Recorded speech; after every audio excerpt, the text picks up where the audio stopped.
Hello guys. सन 1991 के 26 दिसंबर की रात को जब पूरी दुनिया क्रिसमस मना रही थी, उसी रात को दुनिया का नक्शा बदला जा रहा था। यूएसएसआर, ये नाम तो आपने सुना ही होगा, यानी कि यूनाइटेड सोवियत सोशल रिपब्लिक। लेकिन सवाल ये आता है कि इतनी बड़ी ताकत या 15 देशों से बनी हुई इतनी बड़ी संगठन आखिर टूट कैसे गई? आखिर क्या हुआ था उस 26 दिसंबर की रात को?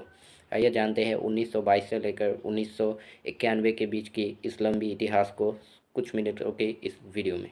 इस मैप में जो लाल रंग है वो है यूएसएसआर, और ये है यूएसएसआर के विभाजन होने के बाद का मैप।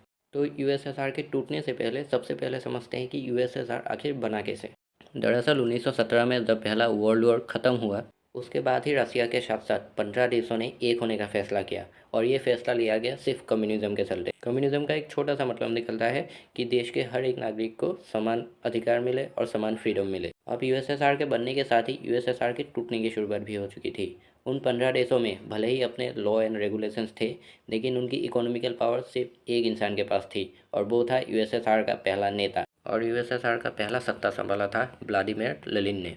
जब अमेरिका ने हिरोशिमा पर पहला परमाणु बम गिराया, उसी के साथ साथ यूएसएसआर में डर का माहौल बैठ गया था, क्योंकि यूएसएसआर और अमेरिका तो पहले से ही कंपटीशन में थे।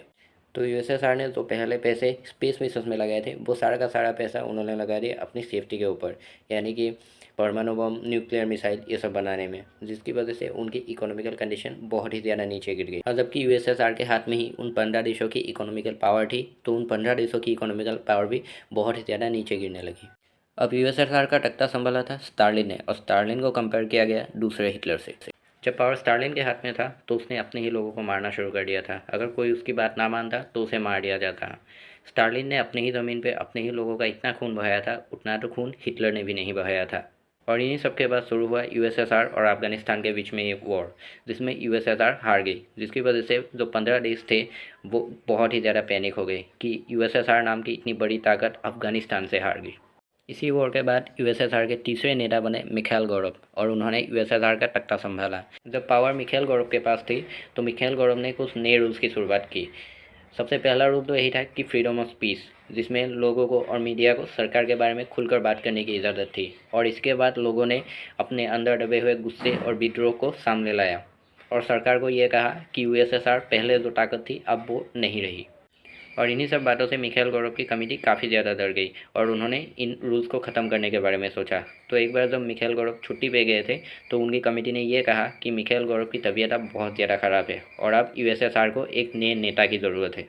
लेकिन इससे माहौल और भी ज़्यादा बिगड़ गया। जगह जगह पर दंगे होने लगे, लोग विद्रोह करने लगे, और ये सब बातें जब मिखाइल गोरब को पता चली तो वो फ़ौरन छुट्टी से वापस आ गए। और छुट्टी से वापस आने के बाद 1991 की 25 दिसंबर की रात को उन्होंने 15 देशों के प्रतिनिधियों को मिलने का फैसला किया और एक मीटिंग अरेंज की, और उन 15 देशों के प्रतिनिधियों से अपनी अपनी राय जानी। राय जानने के बाद मिखाइल गोरब को फैसला लेना था।